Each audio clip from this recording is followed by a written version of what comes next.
Hola, en el día de hoy hablaremos sobre la sepsis neonatal temprana, la cual estará a cargo de mi persona, Daniel Alberto Restrepo Parrado. Primero, tenemos que definir qué es la sepsis neonatal, la cual es una afección sistémica que resulta de la presencia de microorganismos patógenos, ya sea bacterias, virus, hongos, en un líquido normalmente estéril, como el líquido cefalorraquídeo o la sangre, en el primer mes de vida, y que se asocia a cambios hemodinámicos y otras manifestaciones sistémicas. Epidemiológicamente decimos que en la ciencia general se da 1 a 5 casos por cada 1000 nacidos vivos. En algunos países subdesarrollados, ya sea como Colombia, Perú, se da 2.5 por cada 1000 nacidos vivos, es decir, un 8.7, una proporción de 8.7%, la cual se considera la segunda causa de mortalidad. Ahora, en cuanto a otras definiciones, como son la sepsis vertical y otras diagnósticos diferenciales, esta decimos que es de origen relacionado con la infección materna, intrauterina o perinatal, asimismo como la sepsis probable, que es un antecedente de riesgo para sepsis, cuadro clínico compatible y pruebas de laboratorio alteradas. También el shock séptico, que es una disminución de la presión sistólica que se da por debajo de un percentil 5, o ya sea una hipoperfusión periférica. En cuanto a clasificación, hablaremos de sepsis neonatal temprana por debajo de las 72 horas, y por encima de estas hablaremos de sepsis neonatal tardía, que en la sepsis neonatal tardía tiene una máxima incidencia hacia el día 10 y 22. En cuanto a la que nos compete, la sepsis neonatal temprana, los factores de riesgo son el bajo peso al nacer, por debajo de 1500, hay mayor riesgo cuando está por debajo de 1500 gramos, un líquido amniótico fétido o teñido de meconio, una ruptura de membrana por encima de 18 horas, la asfixia perinatal, una coriamnionitis por debajo de las 34 semanas, fiebre materna, una infección confirmada, una infección materna por estreptococo de grupo B o un antibiótico materno 24 horas periparto.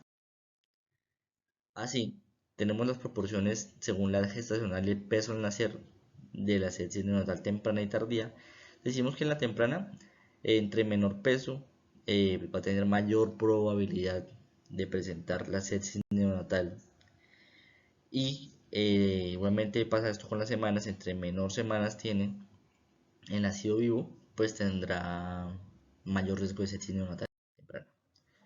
Ahora, hablando un poquito fisiopatológicamente de los factores que influyen, tenemos la inmadurez del sistema inmune, tenemos la exposición a microorganismos del tracto genital femenino, tenemos los factores periparto como traumatismos de piel, de vasos durante el parto, tenemos el procedimiento invasivo en UCI como la intubación endotraqueal prolongada, también el incremento de la exposición postnatal, las pobres defensas de superficie y el exceso de antibiótico como como la aparición de microorganismos resistentes.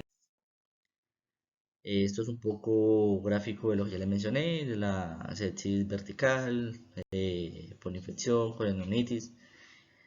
Y etiológicamente decimos en este cuadro que en la sepsis neonatal temprana encontraremos microorganismos con más frecuencia, el estreptococo del grupo B, la Escherichia coli, y que el 62% son gram positivos, como son la Galateae, o el 37% gram negativo, como la Escherichia coli. En cuanto a las manifestaciones clínicas, decimos que la alteración fetal y en la sala de partos podemos tener taquicardia fetal intraparto, líquido amniótico teñido con meconio, una TDAP igual o menor a 6, también los síntomas respiratorios y cardiovasculares como la dificultad respiratoria, la apnea, también tenemos la frecuencia cardíaca alterada como taquicardia, bradicardia y la mala perfusión. Ahora, hay otros síntomas neurológicos, ya sea como la fontanela tensa, las convulsiones, la pobre succión, la hipotonía, el letargo, irritabilidad, y otros como la ictericia que se da en las primeras 24 horas, la hepatomegalia, los vómitos, la diarrea o liguria por encima de las 24 horas de vida, y púrpura, equimosis y hemorragia cuando encontramos un INR mayor a 2. Y también en este cuadro gráfico podemos ver la frecuencia de los síntomas como la hipertermia, la dificultad respiratoria y la taquicardia, los cuales son muy presentes en esa sepsis neonatal temprana. Para hacer diagnóstico decimos que es un diagnóstico clínico. Cuando se sospecha, pues se debe como tal responder rápidamente a estos signos de inestabilidad hemodinámica, de disfunción orgánica, y debemos suministrar antibiótico para asegurar resultados óptimos. Un antibiótico empírico podría ayudarnos a salvar la vida de ese bebé. El aislamiento como tal de un germen patogénico de la sangre es el criterio más específico para el diagnóstico de sepsis. Y para la evaluación inicial tenemos primero pues la evaluación del embarazo, del trabajo de parto y parto, el examen físico completo y las pruebas de laboratorio. Que en un recién nacido sintomático tenemos un hemocultivo en el cual podemos distinguir la infección. Podemos tener una radiografía de tórax para los síntomas respiratorios y un cultivo de aspirado traqueal cuando el paciente esté intubado. Ahora, otros paraclínicos como la proteína C reactiva en caso de que la PCR es valor normal, como sabemos es por debajo de 1 miligramo de decilitro, un hemograma completo con un recuento absoluto de neutrófilos y cuando tenemos un recién nacido de buen aspecto debemos vigilar la frecuencia respiratoria mínimo 48 horas. Lo que les voy a mencionar tratamiento empírico, cuando las indicaciones de este es cuando tenemos un nacido vivo de mal aspecto, de síntomas de afección sistémica, de colonitis o alto riesgo estimado por una calculadora validada. En cuanto a los fármacos, tenemos la ampicilina de 100 miligramos kilogramo endovenoso cada 8 horas, más gentamicina 4 miligramos kilogramo endovenoso cada 24 horas. Que la ampicilina 50 miligramos kilogramo dosis endovenoso cuando tenemos un bebé mayor o igual de 2 kilogramos, suministramos cada 8 horas durante una semana y luego cada 6 horas trabajamos. Cuando el bebé pesa menos de 2 kilogramos, suministramos cada 12 horas durante una semana y luego cada 8 horas. Esto pues sumado a la gentamicina que ya le mencioné. Y cuando tenemos una madre con ciclo prolongado de ampicilina o múltiples ciclos de antibiótico durante el embarazo, podemos incluir una cefalosporina. En caso de sospecha de gram negativos multiresistente, podemos suministrar el mero.